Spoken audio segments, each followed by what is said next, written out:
Ndagusuhuje wowe udukurikiye kandi nkushimiye ku mwanya wawufashe kugira ngo ubane natwe muri kino kiganiro, kandi mboneho n'umwanya wo kwifuriza kugira umwaka mushya muhire 2024.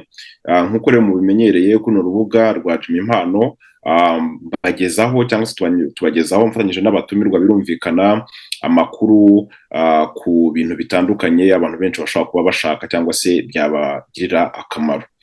Nk'uko rero mubibona ndi kumwe n'umutumirwa Dr Jean Ngendahimana. Ntabwo ari ubwa mbere tubanye nawe hano kuri runo rubuga, kuko mu biganiro byatambutse hari aho yatugejejeho amakuru rwose. Abatarabonye ibyo biganiro bareba, ibyo biganiro birahari. Jean Ngendahimana, nkwaye ikaze, dusuhuze ndetse unasuhuze abadukurikiye cyangwa se ugerageze no unibwira abadukurikiye muri rusange.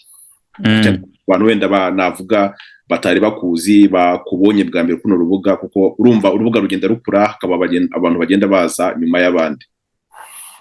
Nongeye kugushimira bwana Jimmy Impano ko utumire mwaduhaye. Nitwa rero Dr Jean Ngendahimana, nk'abandi umushakashatsi impuguke mu by'abimukira ndetse n'ibijyanye na visa muri rusange. Akenshi nabaye n'umunyamakuru abantu benshi bashukwa abanzi, cyangwa hari abanzi hari n'abatanzi kwashira imyaka 10, ariko n'itangazamakuru narikomereje ninaha. Reka rero nsuhuza abaduteze amatwi n'abazadukurikira muri rusange. Umwaka mushya muhire, mboneho n'umwanya wo kubifuriza umwaka mushya muhire mwese abakunda migration, abakunda gushakisha amakuru y'ibyabagirira umumaro, abanyeshuri ku isi yose aho muri b'Abanyarwanda, Abarundi, Abagande, n'abandi bose abashakashatsi bari mu Rwanda, abakora ubushakashatsi bitandukanye. Buryo ubushakashatsi ni ikintu gikomeye gufasha mu iterambere naho hava ibintu bishya. Murakoze rero ku butumire, ndongera ndabashimiye, kandi no kuri uyu mwanya n'ikiganiro cyanyu gifite benshi gifasha. Nkeka ko Abanyarwanda benshi dukwiye kujya dutanga ibintu bifatika umuntu yakungukiramo nk'ibi rwose. Warakoze cyane kuza muri uru rubuga. Okay, urakoze cyane. Uravuze uti hari abantu benshi byafasha. Reka wenda ngaruke kuri ubutumwa bumwe. Hari umuntu wanditse comment mu kiganiro twigeze gukorana, yaranditse anashimira, avuga ati ndabashimira rwose ku kino kiganiro, ati ngendeye ku makuru mwadusangije nayagendeyeho nyine, ati umugore wanjye aza kubona visa ngo ubu ngubu yageze muri Canada, ariko ibi byose akavuga ko yakurikije amakuru twamusangije muri icyo kiganiro. Sinzi niba iyo comment ushaka kuba utarayibonye, ariko ni kimwe muri feedback cyangwa se mu ingaruka nziza ikiganiro cyatanze nagusangiza. Ntabwo ikibazo nacyumvise neza. Ntabwo cyari ikibazo, ni ukuvuga ngo nashaka kugezaho imwe muri comment abantu badukurikiye ku kiganiro twakoze ubushize, aho yagarutse avuga ati ndabashimira kuri kino kiganiro mwakoze, ku kiganiro nyine twari twatangaje icyo gihe. Ati nashingiye ku makuru mwadusangije, bityo mfasha umugore wanjye abona visa yo kujya muri Canada.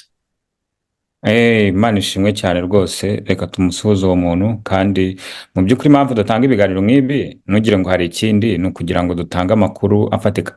Nigeze kumva umuvugizi wa leta arimo ko buriya ni umuntu usobanutse muri rusange, arimo kurarinda ariko reka abantu iyo babwira ngo leta ngo scholarship na scholarship ziba ziri kuri internet, nk'amakuru yose aba hari kuki badasaba scholarship, kuki badashaka visa, kuki badashaka akazi mu mahanga, ngo baze bahakore. Birahari, hari abantu bake bicaye mu Rwanda bakorera hanze kandi bagakora remote, agahembwa mu madolari, mu mayero. Ari Kigali agahembwa amayero 2-3 miliyoni, ibintu udashobora guhembwa niba wakora muri banki hejuru aho. So amakuru ni ikintu gikomeye. Mbere na mbere amakuru, ubwo rero mukuru arinda ndamusuhuje cyane. N'abandi benshi bavuga bati internet ntago ari Facebook, ntago ari Twitter, ntago ari Instagram y'amafoto, ntago ari TikTok gutwika. Internet naho ukora amakuru cyane, nta nubwo tugikeneye kujya mu ishuri kugira ngo twige, ni internet. Uwo muntu rero rwose ndamusuje cyane, kandi twifuza ko n'abandi dutanga ibiganiro nabo byabagendekera gutyo, amakuru dutanga akabafasha. Bitari ibyo tuyicaye hano turi gutanga amakuru adafatika, ntacyo twaba dukora. Ariko ndizera ko n'ikiganiro hari abazacyungukira bakababona ama scholarship cyangwa se n'izindi opportunity zisanzwe. Okay. Muri kino kiganiro cy'uyu munsi rero, nk'uko mu biganiro byashize twagarutse ku ukuntu umuntu ashobora kubona visa, ukuntu ashobora kubona viza yo kujya i Burayi, muri Amerika n'ahandi mu bihugu bitandukanye, ko wakwitwara, ibisabwa n'ibindi bitandukanye. Nyine muri icyo kiganiro twabigarutseho. Ni muri urwo rwego rero muri kino kiganiro nifuje ko Jean yatuganirira muri bumwe mu buryo abantu bashaka kujya kwiga hanze bashobora kunyuramo. Ni uburyo nawe by'umwihariko yanyuzemo, abufiteho amakuru menshi ndetse yigeze no kubuhagararira mu buryo bumwe, araza kudusobanurira. Ubwo buryo rero mbivuze muri make ni porogaramu cyangwa se gahunda yitwa Erasmus Mundus. Ndagira ngo rero niyo mpamvu natumiye umutumirwa wacu kugira ngo ayidusobanurire, aduhe amakuru menshi, ni bande bashobora kuyifashisha cyangwa se kuyinyuramo. Jean, reka ntangire nkubaza nti iyo gahunda mbwiye abantu Erasmus Mundus wayisobanurira gute abantu badukurikiye? Okay, reka banze mbwire ko Erasmus Mundus umuntu abyoroheje ni porogaramu y'uburezi cyangwa se education program. Akenshi porogaramu ya Union Européenne y'umuryango w'ubumwe bw'Uburayi irimo ibyiciro bitatu. Icya mbere ni ugufasha amakaminuza n'abanyeshuri b'i Burayi kwiga umuco w'isi cyangwa se kugira experience y'isi, bava aho bari mu gihe cya porogaramu yabo, niba ari masters y'umwaka umwe, niba ari bachelor y'umwaka umwe cyangwa ibiri cyangwa itatu, bachelor zikunda kuba itatu, niba ari doctora y'imyaka itatu, ku buryo utayiba mu gihugu kimwe cyangwa ngo ukiyige mu gihugu kimwe, ahubwo ugomba kuzenguruka isi bitewe n'amakaminuza afitanye ubufatanye na kaminuza yakwakiriye. Ibyo byumvikane. So ifite icyiciro kimwe nicyo gutanga scholarship ku banyeshuri, niyo mobilité. Urumva ntabwo kuva mu gihugu kimwe ujya mu kindi uri umunyeshuri uba ukeneye amafaranga menshi. Kubera iyo mpamvu ntabwo biba byoroshye. Iyo porogaramu ibereyeho kugira ifasha abanyeshuri muri mobilité, ariko inabafashe kugira iyo scholarship yo kuza kwiga iyo masters, bayirangize bafite overview cyangwa bafite ubumenyi bwisumbuye mu kumenya umuco w'abandi no kugira ubworoherane, harimo na tolerance. Icyo ni kimwe.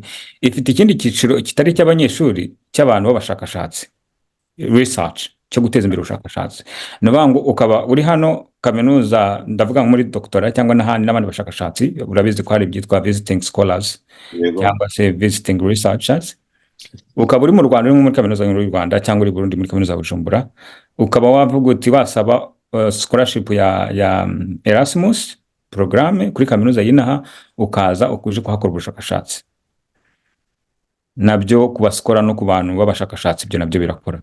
Abantu muri domaine y'ubushakashatsi cyangwa ikindi cya gatatu ni amaproje ya mobilité. Proje za mobilité, umuntu akaba ari hano akajya gukora internship akajya gukora research internship, kwimenyereza ubumenyi mu Rwanda, abihawe scholarship nanuza na Erasmus. So mu magambo make ni porogaramu y'abanyaburayi yo mu burezi, yo mu bushakashatsi n'uburezi, ndetse no guteza imbere uruhurirane rw'imico, ari nako abanyeshuri biyongera ubumenyi no kumenya iby'abandi. Numva ari uko nabisobanura amagambo make. Waba uzi igihe yatangire n'uwazanye icyo gitekerezo? Yego cyane rwose. Ni porogaramu yatangiye kera ku buryo ari ikintu umuntu yavuga kera cyane. Babyita ubundi yatangijwe n'umuntu witwa Erasmus akaba ari Renaissance Scholar sinzi ukuntu umuntu yabisobanura, ariko mu by'ukuri yatangiye hano muri Union Européenne, yatangiye mbere ya 2009 nibwo yatangiye, nibwo bayitoye. Hanyuma ku bufatanye n'ibindi bihugu cyangwa se kugira ngo ijye mu bindi bihugu, amakaminuza y'u Rwanda abe yasaba partnership muri iyo porogaramu, hanyuma abanyeshuri bajye beshanja, abo muri kaminuza y'u Rwanda bazi naha, abo inaha bagiye muri kaminuza y'u Rwanda kwigayo. Byatangiye muri 2019, ariko mu by'ukuri iyi Erasmus Mundus yatangiye hafi muri 2005 nibwo yatangiye. Urabizi ko na Union Européenne ubwayo muri za 2005 aribwo yari imifata ingufu ndetse igendana n'izindi porogaramu nyinshi kugira ngo zifashe abanyaburayi kubaho. Nibutse ko iyi porogaramu imeze nk'ibi byitwa Schengen, aho yakomotse. Schengen ni ahantu abaturage b'igihugu kimwe bajya mu kindi nta rangamuntu, nta kibazo na kimwe, nta kintu bakubaza, numenya ko igihugu gifite umupaka cyangwa se gifite n'ibindi bintu byakubuza kugenda keretse hari ikibazo cy'umutekano cyavutse. Ariko ubundi muri rusange turagenda pe, uvana ukajya na Norvège, ukajya mu Butaliyani, nta muntu kubaza rangamuntu n'indege yinjira muri rangamuntu. Ibyo bigomba gusobanuka. So kubera ko abanyaburayi ari abantu batekereza mu ndi kubigeranya na East Africa. Mhm. Twe hano urabizi ko abanyaburayi batora umuntu abahagarariye mu nteko ishinga amategeko y'u Burayi iri hariya i Buruseli mu Bubiligi ndetse no muri Strasbourg turatora. Mhm. Mu gutora rero ni ukuvuga ngo umuturage aba ari kwerekana ubushobozi afite bwo kugira ngo bwo gutanga abantu bamuyobora muri Union Européenne. Yego. Ibyo rero byaje kurengaho, akenshi barareba baravuga ati nubwo dutora hari urubyiruko, hari urubyiruko udashobora gutora rufite imyaka 18 17, aba twabafasha bate kugira nabe yumvemo ubunyaburayi, Yego. ntibumve ko abandi babaheshe. Naho porogaramu yatangiriye gufasha urubyiruko rero ubundi ni youth mobility mu yandi magambo. Muri rusange usanga hafi 70% y'abantu bayirimo, baba abanyeshuri baba baki, bari mu rubyiruko. Iyo tuvuze urubyiruko ni hagati y'imyaka 18 n'imyaka 30. Okay. Yego. Byiza cyane. Nkeka ko hari umuntu ushobora kuba wumvisha kino kiganiro akumva iyi ngingo rwose iramufashije, noneho hagati yibaza ati sinagiye ngingo ko numva imfashije ndashaka kuyijyamo. Ariko mbere yuko yayijyamo agomba kumenya ibisabwa.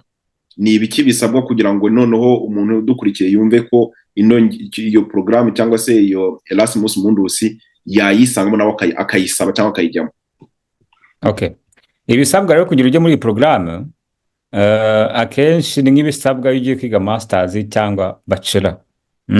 Aho ndavuga ku banyeshuri, ubwo turakugera no ku bashakashatsi muri rusange, cyangwa se n'andi government organization, imiryango itegamiye kuri leta ishaka ubufatanye cyangwa projet za Erasmus Mundus kugira bakora amasezerano noneho bajye bafata kuri ayo mafaranga baneshange abantu baje gukora za internship cyangwa se za kwimenyereza ubumenyi ngiro n'ibiki byose baba bafatanya. Ibyo nabyo bishoboka. Ariko reka tubanze ku banyeshuri. Nk'umunyeshuri ushaka kwiga Erasmus Mundus ari mu Rwanda, ari mu Burundi, ari Uganda, akora iki mu magambo make? Ushatse kumenya byinshi kuri Erasmus Mundus, porogaramu zayo, ushatse kumenya cyangwa porogaramu abanyaburayi bafite cyangwa za masters na za bachelor zose ziri muri Erasmus Mundus, ushobora kujya ku cyitwa EMA Association, Erasmus Mundus Association, European Erasmus Mundus Association, aho ushobora kuhasanga porogaramu zose za Erasmus Mundus za masters, zaba izo muri Iveri cyangwa ete. Iveri ni mu bukonje, mu butita cyangwa se muri ete mu gihe cy'ubushyuhe. Ni ukuvuga ngo ntabwo njya kubisobanura, barabizi. Iveri itangira mu kwa 10 ikageza hafi mu kwa 4, indi igatangira mu kwa 4 mu kwa 3, indi igatangira mu kwa 4 ikazamura ikageza mu kwa 9, gutyo. So ushatse kumenya porogaramu ushaka kwiga ni ukujya kuri EMA Association ugashakisha, bakaguha liste, ukareba nawe igihugu na porogaramu irimo na kaminuza irimo, ugahita uselekisiona cyangwa uhitamo, ugahita ujya kuri website ugakora ubushakashatsi kugeza ugeze naho bakubwira ati applyinga cyangwa se kusaba ubusabe bwawe gohereze hano, dore gutanga iki gihe iki gihe nicyo dutangira ibyangombwa n'ibindi. Icyo nivuye uko ushobora kubona porogaramu ya masters. Ikindi ushobora kwandikamo, urugero niba ushaka porogaramu ya masters Erasmus Mundus mu Buholandi cyangwa bachelor, bisufiri kujya kuri Google ukandikamo Erasmus Mundus in the Netherlands. Hahita haza amaporogaramu menshi n'amakaminuza bitandukanye, ugahita ubibona. Ibyo ni ibintu umuntu ukora ubushakashatsi w'umunyeshuri yagakwiye kuba amenya cyangwa se binanoroshye gukora. Hanyuma rero kugira ngo applying, icyambere ngomba kumenya igihe izi porogaramu zishiriraho cyangwa kaminuza ziyifite zishiriraho kugira ngo utange ibisabwa. Kurabizi ibintu ni igihe.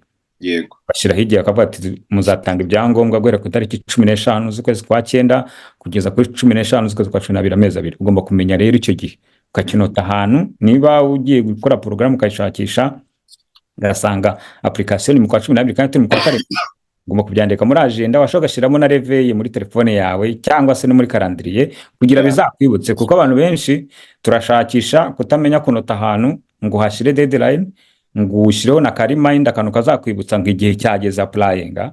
Biragorana cyane, usanga byakurenze kandi amakuru warayabonye. Niko memoire zikora. Hanyuma iyo umaze kumenya deadline utangira kwegeranya ibimenyetso. Icyambere basaba n'ubundi bisanzwe nkuko n'izindi porogaramu bisaba kuba warize ikiciro kibanziriza icyo ushaka kujya muri. Ushaka masters ugomba kuba warize iki, warize bachelor uyifite. Niba ushaka bachelor ugomba kuba warize secondaire nayo uyifite. Niba ushaka doctora birumvikana ko ugomba kuba warize masters uyifite. ikindi ni uko ufite amanota meza kuri diplome. Hari ikintu cyaje kunangaza buriya Jimmy, mu Rwanda batanga amanota make, abarimu muri za kaminuza sinzi ikiba cyabateye, batanga amanota make pe. Naje gusanga hano mu Burayi mwarimu ashyira imbaraga mu kukwigisha no kukwereka ibisabwa, urumva kugeza ubikoze akaguha amanota. Iwacu rero sinzi banza ruko mperukayo kera, iwacu usanga abarimu kenshi rwose aguhereza 50% akumva nta kibazo bimuteye, ubwo abazi ko 50% uzayatwara he. ahubwo hari n'ikintu nabara ko hari igihe umuntu yumva ko ati napfa kubona amanota yo kuba watsinze wakomeje. Muri uko gukomeza mumenye ko hari andi mahirwe umuntu ashobora kuvuga, abamwimya amahirwe. Kandi naje gusanga burya kwiga buriya bumenyi ubona abantu bakora mu ishuri n'ubumenyi ni information ubundi bufite n'ubumenyi bw'ibanze, ariko ntabwo budetermina icyo uzaba nuko bizagera mu buzima. Niyo abanyesha abarimu bakaminuza ngo bareka capable kumva icyo kintu, kumva uyu muntu andi imbere muri procedure, muri process z'ubuzima bwe, kumwigisha yaraje ari discipline enough kubageze hano. Rero reka mufashe, hanyuma muhereze n'ikizatuma afungukirwa n'imiryango y'isi. Hari abantu ariko uzasanga umuntu awubisa amanota 50, ibyo ndabivuga kubera ko mbizi mweze muri kaminuza nkuru y'u Rwanda, agakubita 50 ukayashakisha scholarship ukayiheba kandi ngo wararangije, ubwo se abazi ko gutumye he? No, abarimu bajye bikubita gashyi. Naga ryo ngo abantu batangira mu tubusoya, umuntu yakoze examen yayitsinze, gerageza wimuzanaho ibintu sinzi ukuntu babyita, basi muhugure ku buryo ayo manota ayagira. Ahubwo hari ikintu uvuze uti urano amanota cyangwa se ubumenyi umuntu avana ku ishuri akenshi ni nk'ubumenyi bw'ibanze, kuko akenshi usohotse ukajya mu kazi ukagira ubundi bunararibonye, hari igihe usanga umuntu yarabaye munini mu bumenyi, ariko wasanga azi ibintu byinshi yagombye kuba wenda binamufasha kujya ku kindi cyiciro cyo kwiga. Ubumenyi arabufite, ariko ko amakaminuza ashingira kenshi ku manota wagize mbere, ugasanga mu buryo buri skills urazifite, ariko amanota bagendera kugira ngo baguhe ububasha runaka, ugasanga ya manota babanye baguye amanota makeya, ugasanga ariko nyine bigahita bigongana. Biragongana. Niyo mpamvu ndi kubivuga kubera ko abanyeshuri abari muri kaminuza y'u Rwanda cyangwa se muri kaminuza muri rusange mu Rwanda nta muntu ujya bavuga wenda n'amahugurwa babona, ariko bagomba kumenya ko abanyeshuri benshi nahuye nabo b'Abanyarwanda n'Abarundi, ikintu kibagonga cya mbere kubona amahirwe muri buno Burayi no muri Amerika n'ahandi Canada, usanga ari amanota bahawe wagira ngo ni icyorezo. Abarimu bagomba kumenya ko umunyeshuri abaciye imbere najya kwimuka ukamuha amanota make, hari amahirwe uzaba uri kumwima, kandi ibyo binazabizirikana. Ni ngombwa ko biga kuri curriculum, bakamenya ko ubumenyi batanga ari ubukwambutsa, ari nk'ikiraro bakubwiye ngo ambuka, ariko budatetermina ikizaza. Iyo umuhaye ubumenyi bwiza n'ayo manota ni imibare burya.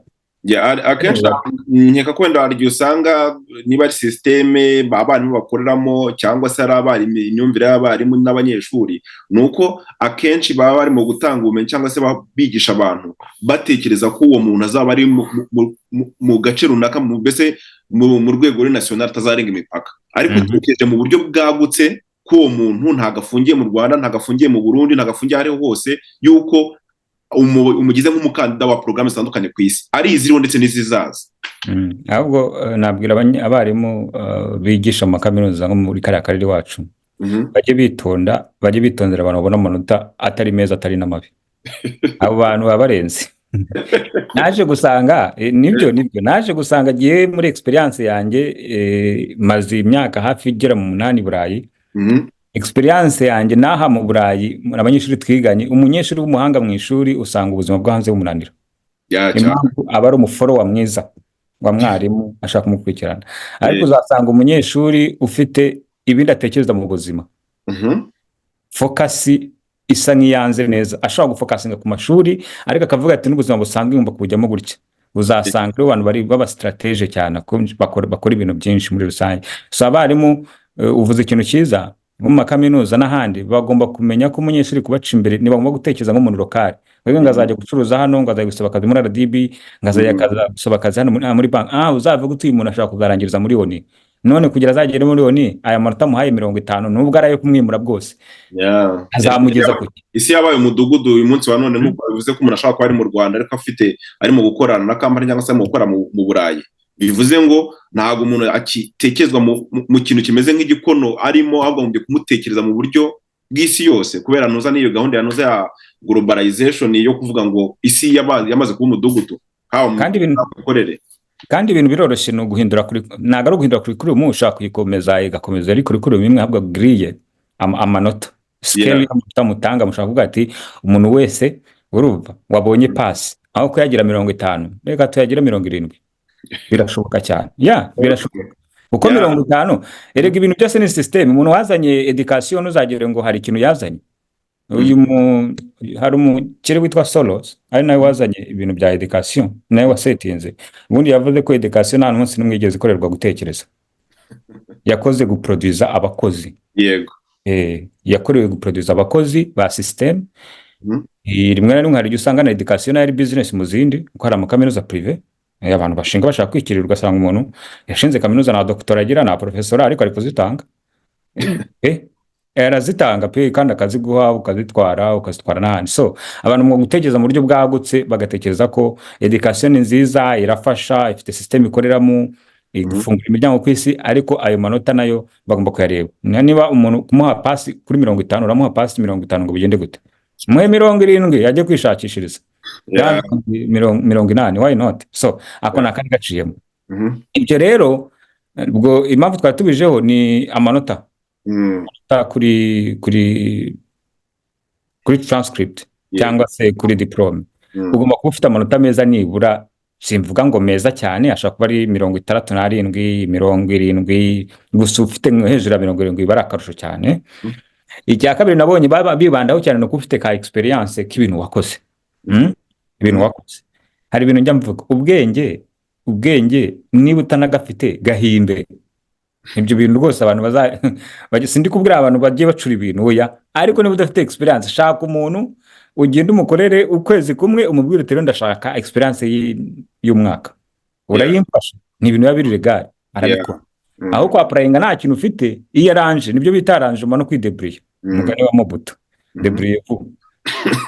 Ako ka experience ukabona ni Rwanda kwa bakeneye ugashireho hawo. Hanyuma iyo ufite experience, ikindi basaba n'indimi. Tugira amahirwe muri kaminuza y'u Rwanda cyangwa se n'ahandi mu Rwanda twiga mu Cyongereza. So iyo ubonye igipapuro cyanditseho 2 minutes may concern ivuga ko wize program mu Cyongereza, aho birafasha cyane. Ikindi ni za transcript z'imyaka nk'itatu wize cyangwa se 2 niba ari masters, transcript zose ufite ukazishiraho. Ikindi ugomba kuba uri capable yo kwandika motivation, kwandika urwandiko rugaragaza impamvu cy'iyo program wifuza kwiga, ndetse n'icyo yakugezaho muri rusange, cyangwa uzayikoresha mu gihe waburangije. Ndumva ari ibyo. Navuga ko mu magambo make kuvuga ngo ibyo tumuvuga ngo Erasmus Mundus ni bumwe mu buryo bwa scholarship. Hari scholarship zitandukanye zigira amazina atandukanye, ariko ubwo nabwo ni bumwe mu buryo muri izo ngizo. Icyo bitandukaniyeho n'izindi nubwo Erasmus Mundus igwa scholarship, ubizi ko niba kaminuza wa applyinze hari mu Budage, yego, ikintu cya kabiri uzajya ideri mu Buhinde, icya gatatu ujye muri Canada, icya kane wenda ugaruke mu Bufaransa. Nicyo bivuze. Bivuze kandi scholarship iriyongera uko ujya mu kindi gihugu, bahita bongeraho nka mayero 500 bakwishurira indege. Urumva experience bayagutse kuruta scholarship isanzwe, kuko scholarship uzaza imyaka 2 wicare muri Bremen University. Uvuze utigembwe kimwe no kukiga mu Buhinde, ikindi muri Canada. Bishatse kuvuga ko usobanurira abantu iyo Erasmus Mundus ikorwa gute, mu bihe bihugu, mu bihugu bimeze mbese ikorwa gute? Nuko nabivuze mu ntangiriro, kugira Erasmus nuko ari programme nk'uko abyumvise yashinzwe mu rwego rwo kweshanja imico n'uburezi kw'isi, ariko ushingiye mu Burayi. Mbega ni nko gufata uburezi bw'Uburayi ukabwa expanding ukabukwirakwiza ku isi. Nuvuga ngo kugira Erasmus nuko igomba kufite partner university cyangwa se amakaminuza wafatanije arenga 3, kandi ari mu bihugu bitandukanye, ashobora kuba 8 n'atanu. Yego. Icyo gihe kandi ayo makaminuza 3 nuvuga ngo nyine niyo baraninga, niyo bafite iyo programme, nubwo programme iba yarahawe responsibility kaminuza imwe yakira ama application ikayatreta, ariko iyo babanze kubakira mwese iyo kaminuza muyiga icyo gihembwe nyine yabakiriye, hanyuma icya kabiri mukajya mu kindi gihugu gishobora kuba ari icy'uburayi, mushobora kuba muri hano yabakiriye mu Budage, mukajya muri Norvège nk'ibyo nakoze njye. Igihembwe cya kabiri twari tujya Norvège ahantu bita Stavanger University. Yego. Icya gatatu ukajya, ngiye kanguhe nk'urugero ku giti cyanjye, igihe cya gatatu nagomba kujya mu Buhinde cyangwa South Africa. Ariko nararebye agasatsi njye mu Buhinde gukora iki se? Nyigirira South Africa ko navuye muri Afurika. Ari imvuga ivuga ngo misenseka nanjye ukuntu nararebye naravuga noya aha ntago njyayo. Nahise mvuga ahubwo ngiye mu Butaliyani, kuko Ubutaliyani narabukundaga cyane, kuko Ubutaliyani bwari iyindi kaminuza. Urumva jyewe hafi ibihumbi 3 nabyize mu Burayi, hanyuma ndangije ngaruka mu Budage, ariko abandi bo bashoboraga no kujya muri Canada. Okay. Bashobora no kujya muri Canada. So mu yandi magambo, wize mu Budage igihembwe Norvège, niga mu Butaliyani muri masters y'imyaka 2. Ndangije ngaruka mu Budage. Ubwo si icyo gihe akenshi umuntu afite nk'impamya bumenyi yahawe nyuma yo gusoza icyiciro runaka cya kaminuza, bandikaho naho bandika iyo mpamyabumenyi, bandikaho ko itanzwe n'amakaminuza mu bihugu bitandukanye. So ushatse wavuga ko ari impamyabumenyi enye ubishatse, enye cyangwa ku bufatanye bw'izi kaminuza biba byanditseho. Yego, ushatse wavuga ko ari impamyabumenyi wakuye muri kaminuza enye. Okay. Biba byanditseho, abanditseho Erasmus Mundus nyine amakaminuza yitanze ni mba ni programme nziza, kuko urumva niba uje mu Burayi kwiga, mukaba mufite partner university, muzajya muri Canada Montreal, mwahava mukaba bakubwira ati jya South Africa, ugaruke wandikire mu Budage bachelor yawe cyangwa masters yawe, cyangwa se ugume muri Canada. Hari n'abahitamo kuguma muri ya kaminuza bakiriye kujya mu cya gatatu, bakomeza bakandika. So ni ibintu bisanzwe icyo gihe. Urumva ni kaminuza igufasha kubona ibyangombwa byo mu Butaliyani, nka muri Europe biroroshye. Ariko niba mugiye muri Montreal, ubwo ni kaminuza zafitanye ubufatanye, baguha inzu yo kubamo, international senior office kagufasha gushaka residence, kuko ufite n'ibyangombwa byose na scholarship bihari. So ni programme nziza muri rusange, nakangurira Abanyarwanda kujya bayikora, kuko mu Rwanda nkeka ko sibye kaminuza y'u Rwanda abanyeshuri muri kaminuza hose ahantu bari muri East Africa bajye bagira ubushake bwo kujya muri International Student Office babaze zo mu Rwanda. Nkangira kamubwira, narinze mva muri kaminuza nkuru y'u Rwanda nazi International Student ngo ni ibiki, kuko ntabwo byandebaga. Ikindi narinze mvamo naranajya kuri noza ngo mbaze ngo programme z'amahanga nshobora kwa applyinga muziriye, nta nubwo babinabikangurira, nta muntu mva, kubera ko bimeze nk'ibanga. Nta n'umuntu ukubwira ati ngo kwicibira akabanga akakubwira ati Jimmy urabizi hano hantu hari akantu, wajya wakumva umuntu ngo yaragiye kera basi hagiye atesuye. Kandi oya aho nize, kuko ngiye nize muri Kiye, sinzi niba niyo office yarabagaho, kuko ibiro bishinzwe abanyamahanga cyangwa se gahunda mpuzamahanga, wenda umuntu nkunze kubona akenshi hano ku makaminuza y'u Burayi, kuko urumva aba ari abanyeshuri baturutse amahanga, baturutse imihanda n'imihanda. Ariko kuvuga ngo mu Rwanda no kugira ngo umunyeshuri yumvishe ko bashaka kuba bafite n'iyo office, kandi wenda hafi 100% kaminuza yigamo Abanyarwanda. Nkeka ko na kaminuza nyinshi ushobora gusanga zidafite n'iyo office, kandi ushobora gufasha guhuza abanyeshuri bahiga ndetse n'izindi kaminuza zo hanze cyangwa se n'amahanga. Ariko ushobora gusanga na kaminuza uvuga ati abanyeshuri dufite, abakiriya dufite ni Abanyarwanda, ugasanga niyo office nayo bagiye gushyiraho. Ariko nkeka ko ni office agombye kubiriho.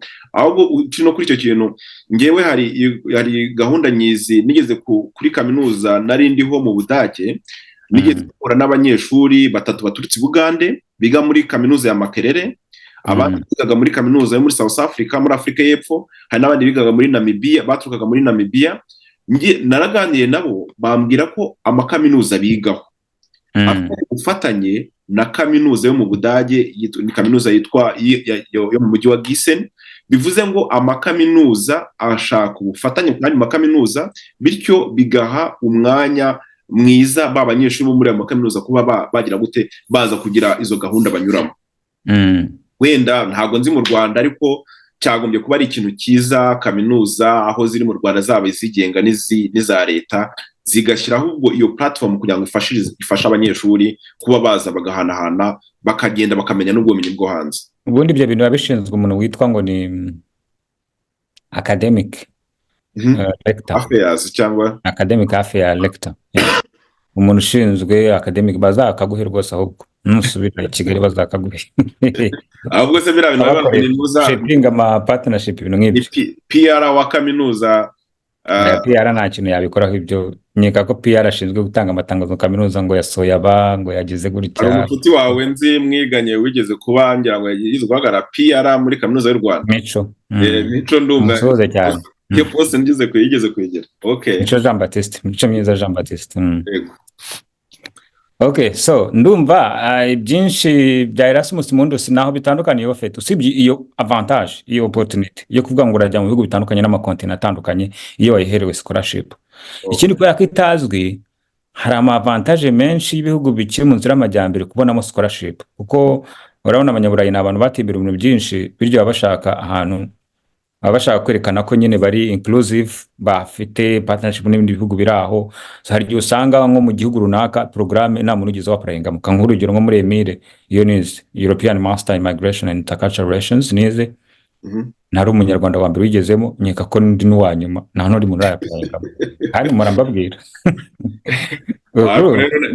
Nuvuga ko uri uwa mbere wigezemo nabyumva kuko nta muntu wahabanje, ariko nuvuga ko ushobora kuba uri uwa nyuma, ahubwo ntabwo ndi uwa nyuma kugeza aya magingo aya, kuko ahubwo nawe ikintu nagushinja, we wageze kuri opportunity runaka, amahirwe wayagezeho, kuki noneho urabura abantu wenda muri kino kiganiro. Reka da ibi bintu uzabigire titre, ndashinja abanyeshuri b'abanyarwanda kuba banebwe ibintu by'ubushakashatsi, urumva, bwo gushakisha amakuru abafitiye akamaro. Ngewe nta munsi n'umwe kuri Facebook page yanjye ya Dr. Jean Ndahimana nta munsi n'umwe nashyiraho opportunity z'ama scholarship. Ariko usanga ikibazo dufite mu banyarwanda, urashyiraho umuntu link iriho amakuru yose, nayikandaho aragera ku yindi link imuha application, ariko birenge aguhamagara kuri telefone akumarire hafi minota 30 akubaza ati na applying gute, ngo bimeze bite, kibaza. Ariko se abantu nibashakisha, jewe Emile nta n'umuntu uranyandikira ngo ambwire ngo dore na applyinze nyeneye ko unyobora hano umbwire gutya, kandi irahari, itanga scholarship, itanga opportunity ku bantu. None nkeka ko umunyarwanda kwa ko naheze, umunyarwanda ramutse na applyinze mubashaka no kumufata kubera nti kubera ko dufitanye umubano mwiza, nubwo narangije, dore n'umwaka utanzatangira nzaba ndi kwigishayo, nzaba ndi gutanga amasomo. Ahubwo rero uyu aba n'umwanya mwiza wo kugira ngo n'abadukurikiye ubabwire kuri icyo kintu, ku buryo nk'umuntu wabaharuriye inzira noneho bumvisha ukuntu iyo gahunda ikora, nawe ubona abagusimbura uzabona nabo kwigisha. Reka nyamamaze nubwo itanyishuye, ariko nayizemo y'amayo opportunity.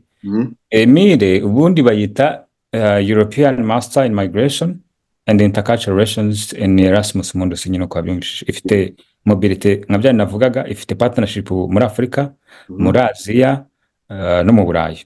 Niyo mpamvu nagiye mu Buhinde, muri Norvege, mvuye mu Budage, nkaba nagomba kujya South Africa cyangwa Buhinde, nkaba naragiye mu Taliyani. Ni ukuvuga ngo ifite nyine amakontinent 3, ikagira amakaminuza arenze 8, na Sudani irimo. U Rwanda rurimo?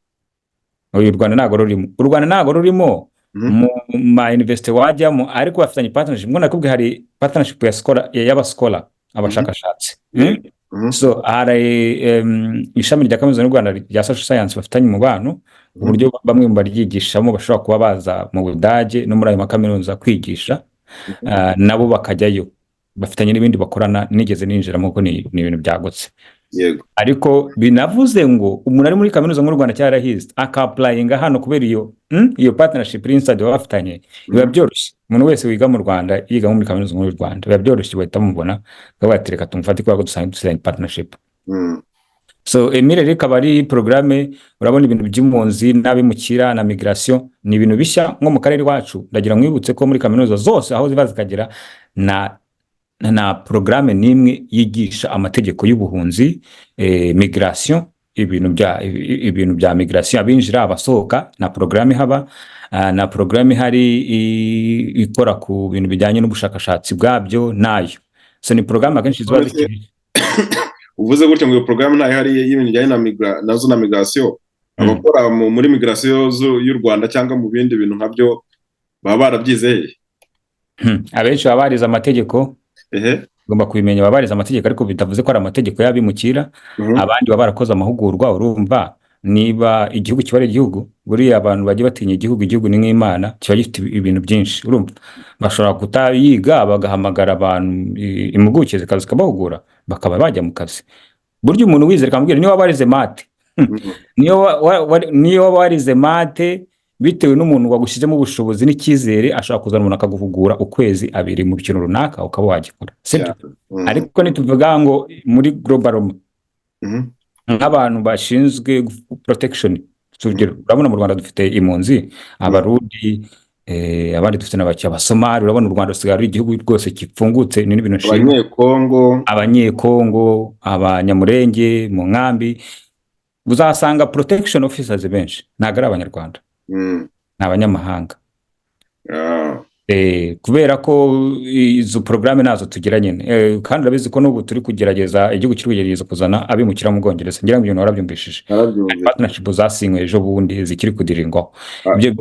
Ibyo byageze naho ibyo bintu bya abimukira n'impunzi n'amategeko abagenga nuko bikora byose nta gihugu bitagombye kuba birimo, kuko ugiye kureba mu mateka y'ikiremwa muntu n'igihe cyose umuntu azaba ari ku isi, kwimuka cyangwa se abimukira no guhunga bizahoraho. Ngira ngo no muri Bibiliya yaba na Yesu batubwira nawe ngira ngo yarahunze cyane. Ahubwo niba ikiganiro hari umuntu uzacyumva akora nko muri kaminuza ari umuprofeseri cyangwa umuki, yagakwiye kwintereza porogaramu nk'iyo yigisha ibintu by'abimukira, kuko urabona mu Rwanda turi kugenda tuba icyo bita hosting country, igihugu gihosting abantu, kiri welcoming ku Banyafurika, ku banyamahanga. Urabona twakwiyeho n'uburyo bwa visa, so byanze bikunze tuzagira bayimigra benshi bakeneye kumenya amategeko, bakeneye abavoka, bakeneye bikiri muri ibyo y'Abongereza n'Abanyarwanda.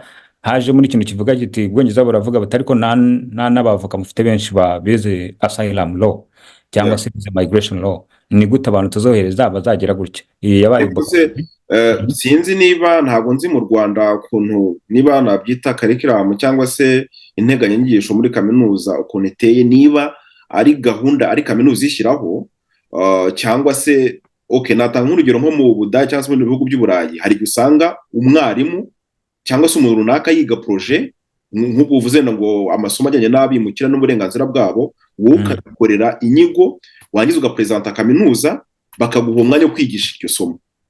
Sinzi niba mu Rwanda umuntu ashobora guturuka hanze cyangwa ahantu runaka cyangwa se ari umwarimu akavuga ati ngende ndashaka guhanga rino somo, bitewe n'ukuntu mbona bino bintu bikenewe kunoza ku isoko ry'umurimo cyangwa se mu buzima bwa muntu. Ibyo bintu mu Rwanda bibaho, umwarimu ashobora kwikorera isomo cyangwa ni gahunda baramutse batabigira cyaba ari ikibazo, kuko no mu kaminuza yose porogaramu ubundi abantu bajya kwigumva ngo guhamagara abanyeshuri ari nshya izite iza kubera ko hari umuntu wabonye intere afite iyo titre ya docteur cyangwa professeur yiwe na masters, yamara kwibona mentere akagenda agashaka kuri ya academic affair, corrector kamubwira ati rero ndabona hisi iri kugana n'iyi kaminuza n'igihugu turimo, ndabona ibi bintu bikwiriye kubera ko ABCDAF, urumva?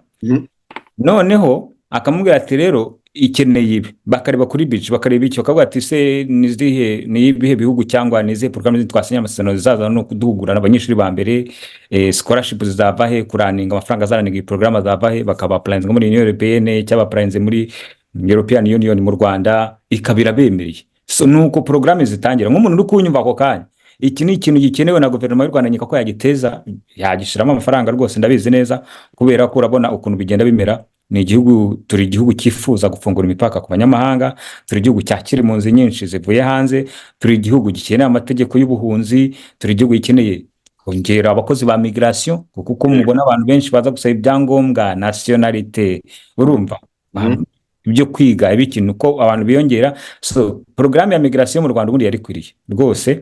Ubwo wanyumva yaba wowe yaba n'abandi, ushaka kuvuga ati kamfate rendez-vous na recteur wa academy, tugende tuganire kuri gahunda, nzayitangira ari coordinateur wayo, abanyeshuri baze. Nyeka ko urebye n'isuku niteye n'ibibazo biri kugenda bivuka, nyeka ko n'abanyaburayi babishiramo amafaranga, dore ko iyo ari institution nka kaminuza isabye gufatanye na projet gatanga igasaba no guterwa inkunga, biroroha cyane. So nicyo twavuga muri rusange. Ako kara kanyuzemo dukomeze mu kiganiro cyacu, ngira ngo wari umaze kutubwira muri rusange ku banyeshuri, urimo no kuvuga kuri ya programme wizemo, uvuga ko nko mu Rwanda inakenewe cyangwa se abantu bagombye no kuba abanyarwanda bagombye no kuyitabira. Ibyo byari bishatse kuvuga iki? Byari bishatse kuvuga ngo umunyeshuri waza kuyiga ari umunyarwanda afite n'amahirwe aho azakora wahumbishije imigirasiyo y'u Rwanda, mu nkambi yakuriye HCR. Urugero nka HCR usanga HCR ivuga ngo dufite protection officers badahagije mu Rwanda. Protection officer ni abantu bashinzwe gusikirininga impunzi, uvuga ati uyu muntu afite ibi bibazo, yahunze iki, ese hari ibibazo by'ubuzima afite, ese akeneye resettlement. Abo bantu ni bake kandi nabo ni abanyamahanga. HCR ibyo ni ibivuga ntabwo ari njye. Urumva rero ikindi kintu abazigisha muri kaminuza mu gihe porogaramu izaza, kandi amushoho 100%, ntabwo ndi siri, ariko mu myaka ibiri nzi ko iyo porogaramu izaba igeze mu Rwanda, yaba ari abantu banyubishe bayizanye cyangwa ari n'undi, iyo porogaramu izaba ihari kuko na guverinoma nyeka ko yayishyigikira. Ikindi urumva hano yakora ni henshi, ushobora no kuza hano ugakora muri HCR ku isi mu mpunzi. Jyewe nyingirangiza nakubayeho umuvugizi w'abimukira ku muryango w'Uburayi mu cyitwa ngo ni UN Major Group for Children and Youth. Ni parti ya UN ihagarariye urubyiruko n'abana. Nayibayemo ndi umukoordinateri wa European Region Program, nshinzwe gushyira hamwe imiryango ikorana n'abana n'impunzi n'abimukira ariko y'urubyiruko. Hanyuma ndaje nkora i Geneve mu bintu by'ubuvugizi muri HCR. Urumva ushobora no gukora ahantu hatandukanye, ugahura n'abantu batandukanye, byanarimbuka nigisha. So prospect career n'ibyo wakora biba ari byinshi cyane. Ushaka no kwikorera, uri umujyanama mu bintu bya visa, ibintu by'amahirwe byo gushaka visa na migration n'ibindi. So ndumva ko nabivuga umunyeshuri wese ashobora applyinga muri rusange mu gihe yijize social science cyangwa political science, education, itangazamakuru, n'ibintu kenshi biba bikenewe muri rusange n'amategeko. Okay. Ubwo muri make turimo gusoza ku cyiciro cy'abanyeshuri, bivuze ko Erasmus Mundus n'uvuga ngo hari ndashyiraho ndetse na ya link cyangwa se abantu bashaka kubonaho n'ayo makuru, ni ukujya ugasaba umwanya kuri kaminuza, kuziga amasomo ndetse bakanagufasha. Mbese urumva harimo kubona admission, kubona scholarship mu buryo bw'amafaranga bwo kugufasha kubaho. Niba nta kindi kintu wenda wumva wasangiza abantu ku cyiciro cy'abanyeshuri, twajya ku cyiciro cy'abashakashatsi. Uburebye ku cy'abanyeshuri nta kindi icyo twavuga ni abanyeshuri no kubankuraja bagakora timeline cyangwa se bagashyiraho waje bakandika muri agenda akavuga ati ngiye kuri internet nshatse porogaramu nka 3 ndayabonye, link zazo za scholarship ndazisevinze, itariki ya application agashyira reveille cyangwa muri Google Calendar izamwibutsa ngo igihe cyageze. Hagati akaba kwegeranya ibyo bimenyetso, kuko umunyeshuri wese ibyo byose agomba kuba bifite yabishyize muri folder ahantu, ari uko applyinga gusa kohereza. Ibyo ni ibintu bitagoye. Hanyuma Erasmus Mundus byanze kunzira mufata uko byanyira kose. Tukira aho ngaho se, ahubwo hari igihe cyo kuyisabira, nuvuga ngo application period. Ni igisanzwe, akenshi usanga ari ibisanzwe. Usanga ari ibisanzwe nk'uko nabivuze muri IVR bagira igihe cyabo, kandi bigenda bitandukana, muri kaminuza igenda itandukana n'igihugu n'ikindi. So bisaba kujya kuri internet ukareba, ariko kenshi uzasanga nyine kenshi kamvuge nk'iyo nizemo. Niyo nizemo nk'ubu batangiye kwiyandikisha mu kwa 11 kugeza mu kwa 12 byari bya scholarship. Kwa 12 kurangira. Hanyuma ubu hari kwiyandikisha bashaka kwiyishurira. Kugeza nko mu kwa mbere mu matariki 30. So bivuze ngo ni wowe ugomba kujya kuri internet ukareba iyo programme, ukareba igihe cyabyo, hanyuma ukabyandika ahantu ukaba uzabikurikiza. Rero bafite ibihe bitandukanye, ni byiza ko umuntu ajya kwishakishiriza akirebera, ntabwo ari ibintu biba bigoye muri rusange. Okay. Ahangaha icyo turimo gukora ni bya bindi tumeze nk'icyapa wenda, cyangwa se turenze icyapa, kuko icyapa kikwereka ahantu, inzira, icyerekezo cy'ahantu ushaka kujya. Amakuru turimo guha abantu ni ukugira ngo tubarangire, nawe ugende ukore ubushakashatsi, ucukumbure mu buryo bwimbitse, ugere ku makuru ukeneye. Okay, reka tujye ku cyiciro cy'abashakashatsi cyangwa se cy'ubushakashatsi. Ko iye umuntu urimo kutwumva ashaka kujya muri iki cyiciro, ko bigenda gute? Abo bo akenshi mu Rwanda cyangwa se n'ahandi mu karere bari bake, abantu bigisha muri kaminuza burya bari bake. Umuntu wese uzi ko akorana na education ashaka kuba ari no muri segonderi ari mwarimu ashaka gukora ubushakashatsi. So ikintu akora nawe ajya ahandi ajya kuri porogaramu ya Erasmus, akajya wenda kuri EMA, kuri association akareba porogaramu nyinshi, haba hari na mobilité, usibye ko hari n'icyitwa Erasmus Mundus program ukwabyo, ushobora kwandika muri Google ugahita ubibona, porogaramu ya Union Européenne. Hanyuma ukajyaho, haba hari ma offre, baba bavuga bati iyi kaminuza irashaka umu visiting scholar uvuye muri Afurika aze kwiga ibi, cyangwa se dufite amezi 3 ni urugero, yego, dufite amezi 3 ya visiting scholar, ukaapurayinga nk'abandi bose. Visiting scholar akenshi baba baje kwigisha cyangwa gukora ubushakashatsi. Ushobora kohereza, uragenda ukajya kuri description y'iyo offer ya Erasmus, warangiza ukaapurayinga, ukerekana ukabohereza motivation cyangwa se ukabohereza na abstract ya projet ushaka gukora, niba ari amezi 3 ukaboherereza. Ubundi byanze bikunze iyo ubonye biri muri domaine zabo baragufata, byanze bikunze ukaza ugakora nk'iyo projet y'amezi 3, kwigisha muri kaminuza zaho ukagira n'iyo experience, umva no kungurana experience, kwigisha muri bachelor abanyeshuri b'abazungu, ukareba ko babikora n'uko babigira, ufite umuntu mw'assistant, umuntu ugufasha nyine, shaka docteur cyangwa docteur nkawe, akwereka uko ibintu bimeze. Nyuma y'amezi 3 ugagenda, bikazarangira n'uwo muntu wenda nawe iwanyu mu gihe mwasinyana, ubwo tugeze kuri projet, tugeze, urumva ibyo ni by'ubushakashatsi na mobilité y'abashakashatsi, ariko none tugere kuri projet, none iyo kaminuza aho wavuye, ikigo wavuyeho cyasinya partnership n'iyo kaminuza, ubwo nabo bakazagira bakohereza umuntu, ariko urumva hari amafaranga batanga yo kumwitegura, ya projet, y'ibyo agomba kwigisha, aho agomba kuba, ayo mafaranga nayo mukayamanaginga. So nuko bigenda muri ibyo byiciro bibiri. Okay. Ari ubushakashatsi cyangwa se abashakashatsi nabo bose bashobora gushakira amakuru aho kuri urwo rubuga rwa EMA cyane. Erega ngira abanyarwanda ko ubundi urubuga bagakwiye kujya bajyaho ni Google. Google nayo ni icyapa wandikamo ikintu cyose ukaba wakibona.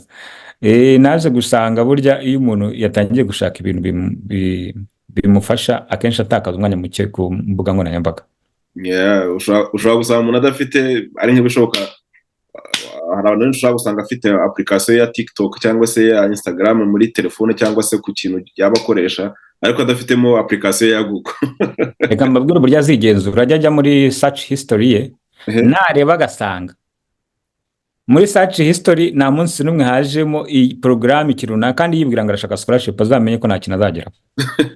Nasanga ari TikTok, Facebook, YouTube nayo burya ni ingenzi cyane, ariko YouTube ntabwo yagutwara kuri link ya kaminuza, ishobora guha amakuru. Yego, nabwo bizaterwa YouTube ibyo ureba. Nusanga ibyo uri kureba nta hantu bihuriye na scholarship, uzamenye ko nubwo uyifuza bwose nibyifuza gusa.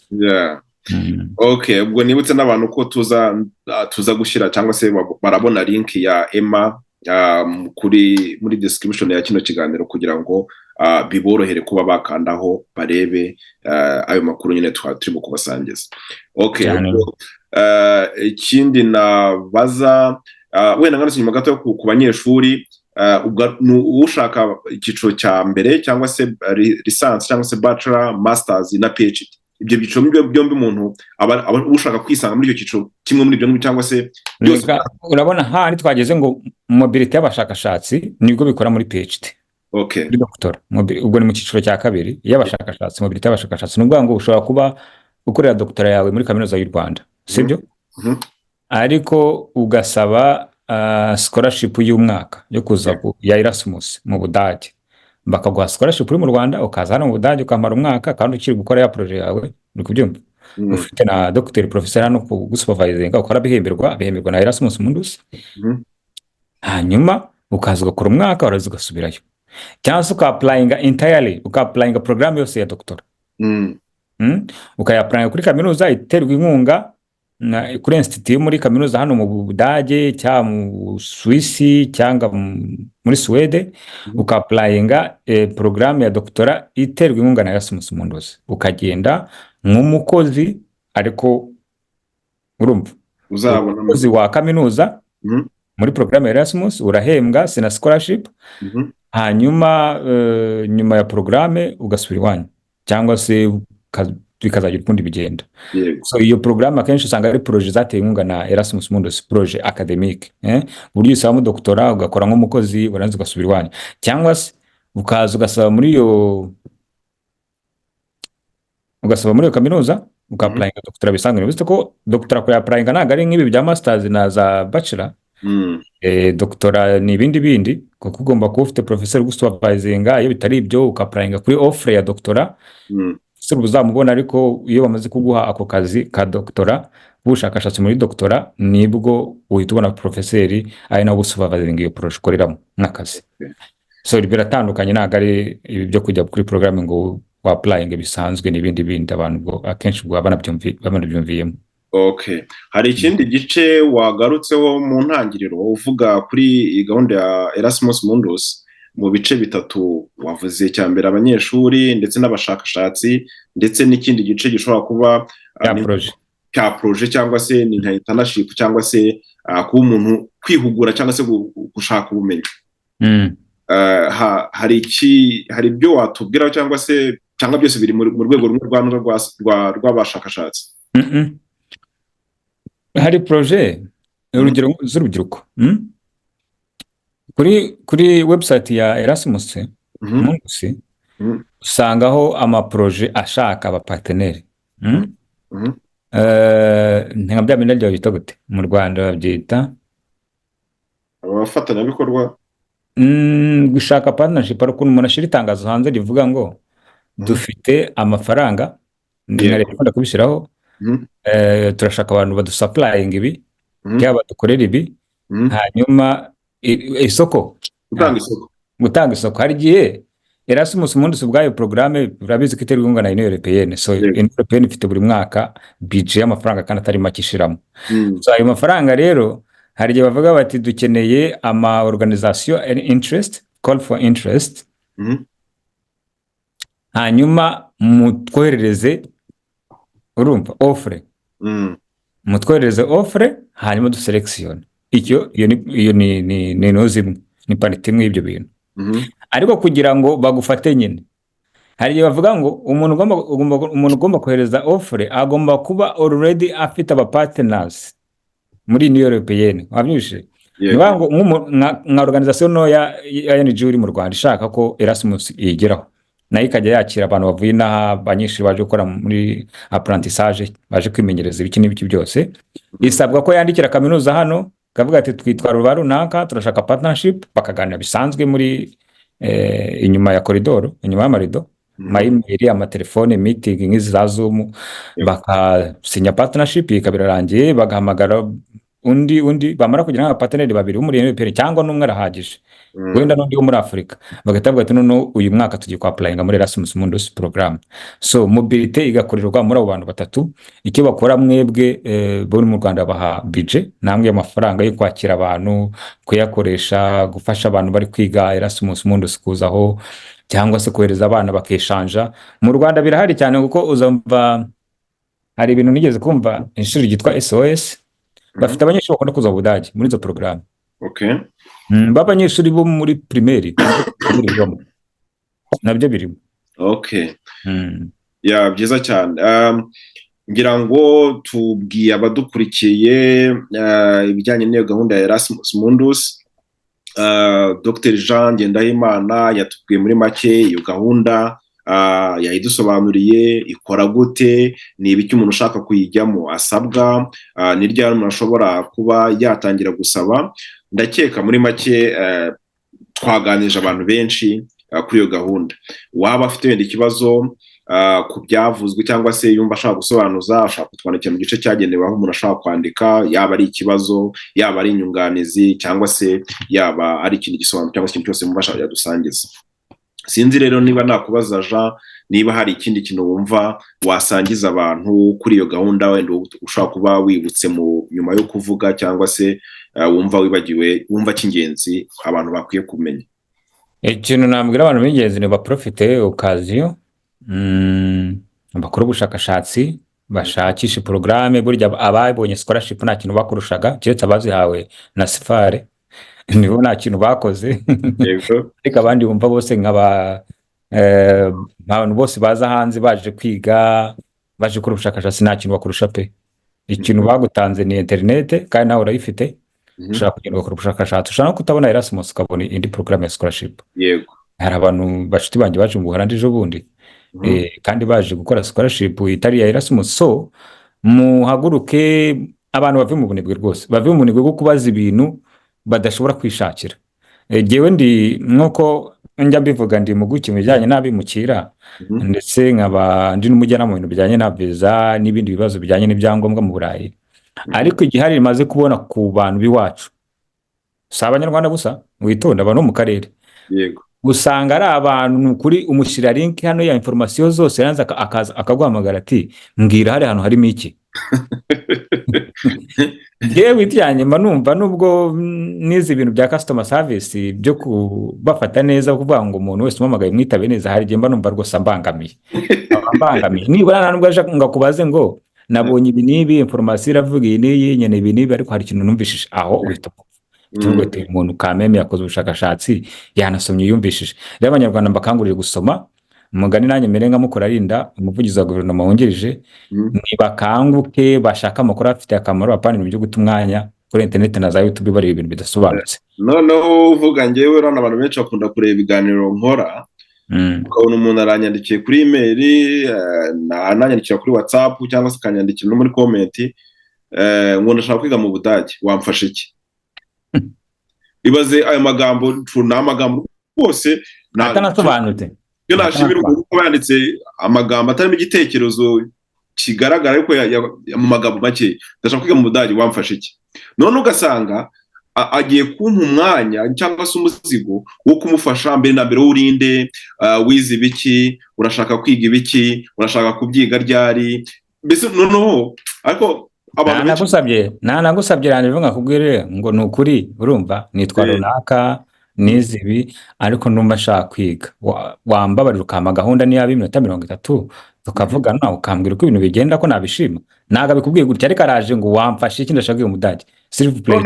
Icyo ngicyo hari ibintu, icyo ni ikindi kibazo kijyanye n'imyandikire. Ashaka kwandika ngo ndashaka kwiga mu Budage, wamfashe iki, akabyandika byose mu ijambo rimwe. Ukibaza uyu muntu n'imyandikire n'ukuntu yandika amagambo, wanamufasha iki? Mu yandi magambo bati se ahubwo wamanze no mbere kubanza ubufasha ukeneye no kubaza no kwandika, ukamenya no gusaba n'icyo ushaka, cyangwa se no gusobanura n'icyo ushaka kugeraho, no kumenya uburyo gisaba, no kumenya karagaciyemo. Hari ikintu karagaciyemo, ariko niko kuri kunini, niko kuri komeye, bagomba kumenya ko abantu tubi Burayi akenshi umwanya wacu uba ari mwinshi cyane. Uba ari nako ntago ari mwinshi, uba ari muke cyane, ku buryo umuntu uza kubwira ibintu nk'ibyo bidasobanutse, akenshi aba narisika kutamusubiza, kandi kumusubiza akumva ngo urirata, nuko ibintu bye biba bidasobanutse. Kubera ko iyo ugiye kumusubiza usanga ntago wakorohereza mu kumva ikibazo cyangwa se kumufasha, ahubwo usanga mu kumufasha bisa nk'aho aguhaye nka double travail, kuko urajya kumubaza ujya unasubiza, naho ugiye kuba ari mu kukubwira ikibazo afite ukamusubiza, ariko noneho umuvana, niho ushaka ikibazo aragifite, ugashaka kujya kumuvanamo amagambo, ukamukuramo ikibazo kugira ngo ubone igisubizo wamuha. Niyo mpamvu twebwe kugira ngo abantu badukontakte batubaze ibintu bifuza, consultance ari amafaranga mu kwishyura, kuko time is money. Ntago ari ikibazo cyo kuvuga ngo ntago dufasha, ariko akenshi uzasanga abantu bari capable yo kwishyura umuntu banashaka ibintu ku rugero runaka bagomba kubibona. Cyane.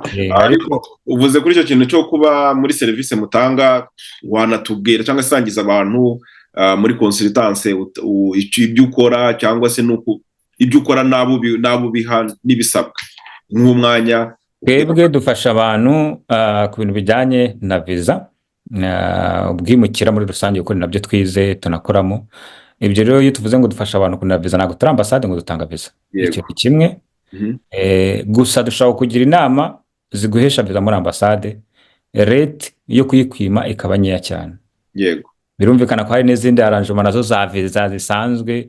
Ibyo byose ushaka kubibona, menya uburyo waza hanze i Burayi, Amerika, Canada, ari ukudukontakse tukaganira. Gusa mbibutse ko nyine kudukontakta utworeza ikibazo nk'icyo Jim avuze, nk'icyo uvuze ngo ndashaka kwiga mu Budage, umfashije iki? Ndashaka kujya Canada, umfashije iki? Ibyo bintu ntabwo bisobanutse rwose, ntabwo ari ibintu waza kunyandikira gutyo. Niyo mpamvu ngiye mbabwira, iyo umuntu anyandikira ndamubwira ati okay, nagufasha, ariko banza wishe amayero 200 niba koko ni nabwo napima no za determination y'umuntu. Yeah. hari umuntu uza kumbwira Niyo umuntu nk'uko nguko hari ikintu buriya amakaminuza cyangwa se bakunda gukora nka nuza nka research project cyangwa se proposal, gerageza ukore, niyo wakora burya ushobora kwandika n'ubutumwa, niyo yaba email cyangwa se niyo wakora akantu kameze nk'akadocument ukakandikira umuntu, ngewe ukivuga, ukavuga ibyo ushobora kuba warize, ukavuga n'ibyo ushaka kwiga, mbese ku buryo umuntu abona igitekerezo cyawe. Kuko nuko nguko nyine mu byangombwa ko umuntu nyine ukiintroduza wowe n'ibyo ushaka, ku buryo umuntu nanabese avuga ati uyu muntu mfite n'ubushake cyangwa se ndashaka no kumufasha, kuko biragaragara ko ari umuntu usobanutse kandi uzi n'ibyo ashaka. telefone na WhatsApp byoroheje ibintu ku buryo abantu bumva bakwiye kwiyandikira ibyo biboneye kandi bakabona ibisubizo. Niyo mpamvu tubwira abantu, ngewe abantu bashaka kutwandikira bajya kuri www.jeangukuramo.migration.com bakajya kuri aho bohereza ubutumwa, bakatwandikira amazina, amashuri bize, imyaka bafite, ibihugu nka bitatu bifuza kujyamo, hanyuma bakanatubwira ikibazo ati ndifuza ko mumfasha ibi n'ibi. Nyuma turagusubiza tukabwira ati ibisabwa ni ibi n'ibi, niba uri tayari twakorana. Icyo ni kimwe ku bintu bijyanye na visa. Ku bindi dukora nyine ni nk'ibyo, kugira abana inama, ibintu bya scholarship, niba ashaka ku applyinga nibyo. Hari n'abandi bwirega impamvu abantu bacana amafaranga ni ubunebwe bwabo, kuko uramutse udashobora kwishakira scholarship ngo uyishakire uyibone, uba wabyikorera, ngo ayo makuru utabyikorera, duha akazi tukagukorera, ariko nawe ntuzarire ngo turi kukwishyuza. Yego. Kuko umwanya wacu n'ibiki byose tuba turi gukora, abo dukorana, ibyo nabyo bitwara amafaranga. Kuza kubwira Jimmy ngo ndashaka ngo mfashe gutya, afite umwanya mukeya, n'uwo mwanya nawe afite wo kuruhuka, nawo afite ibintu byo gukora, hanyuma ajye mu bintu byawe, urumva nabyo bihari ibindi byindi kandi ari opportunity zawe wifuza kugeraho. So nibyo dukora. Ibindi dukora no gufasha abantu mu Burayi bashaka ibyangombwa mu buryo butandukanye. Ibyo nabyo uwamva yaba yifuza ibyo bintu yazatwandikira. Nahubwo abantu bakunze kumbaza ngo arumva ashaka kuza gukora i Burayi, ngo ni gute nabona akazi. Nabyo bimeze nka scholarship. Hari icyitwa, reka urakoze kubaza icyo kibazo, hari icyitwa job seeker visa. Nta gihugu kitayigira. Ishobora kuba yitwa job seeker visa, ishobora kuba yitwa work visa, ishobora kuba yitwa mobility visa. Work visa cyangwa se job seeker visa, ni ngo visa y'akazi cyangwa visa yo gushaka akazi.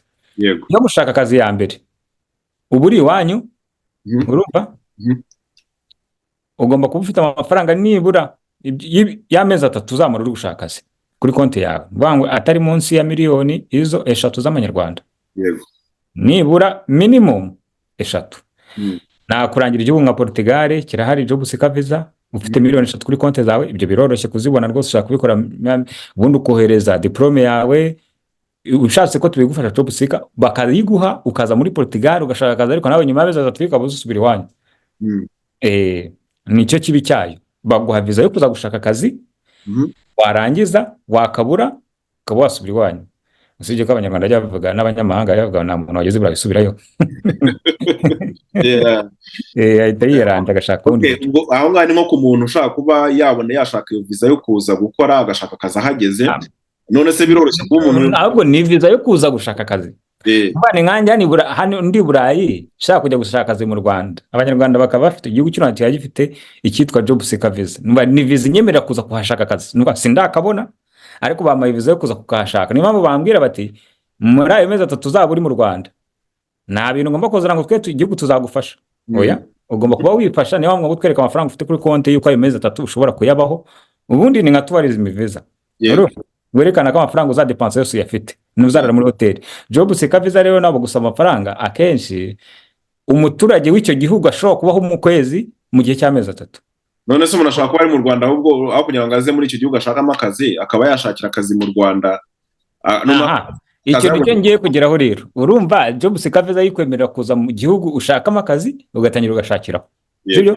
Nyeka ko nawe nziza kuko nagisaba ibintu byinshi. Yego. Hakaba work visa rero. Work visa rero ushakira akazi wanyu. Nuvuga kuri internet ukontakta amakampani, ukajya kuri website z'amakampani, ukajya kuri mukaprayinga, baguha offer, bakabagukubise kontra, baguha kontra, ukababwira ati mumereze igipapuro cyo muri immigration cyaho, bakakudekarara muri immigration yaha, bakabakubita igipapuro kivuga ngo wemerewe kugira gute kuza gukora, bakabohereje muri ambassade. Nta kindi kintu twaruse bya kontra, ukuzana formulaire, nta kindi, bahita baguha visa kuza gukora, ibintu bigahita birangira. So urumva ibintu bibiri, urashaka kuza gushakira akazi ahantu gashaka, ni job seeker visa. Portugal, Lithuania, Polonye. Polonye yo ntabwo ibyanuza birimo ibya job seeker visa. Abashaka ibihugu bitanga job seeker visa aho uza kugashakiraho aho ugashaka nyine bazambwira nkabaha nk'amalisite, ariko igihugu nibuka ni Portugal na Espagne. Ubudage nta burimo? Ubudage burimo. Okay. Abahinde hano babaye benshi cyane baza kuri job seeker visa. Ahubwo hari ikindi kintu, hari umugabo duhetse kuvugana w'umunyarwanda uba mu Budage, yakora byabitewe n'umuntu warumbajije ku bintu byo gushaka akazi mu Budage, ambwira ko amakampani menshi cyangwa se ibigo byinshi byo mu Budage bikeneye abantu, kandi ugasanga ku isoko mu Budage ntabwo abantu bagisohoka, abantu ku isoko ngo abanyeshuri, ku buryo byabaye ngombwa ko bitabaza n'abantu, abakozi baturutse mu bindi bihugu, haba muri Afurika, mbese ku isi hose muri rusange. Ngira abantu bagiye babona amatangazo cyangwa se byandikwa mu binyamakuru ko Ubudage bukeneye abakozi benshi. Yambwiye yuko ubu ngubu rwose wavuga ko Ubudage cyangwa se ibigo byo mu Budage byafunguye imiryango ku bantu bose, ku bantu benshi.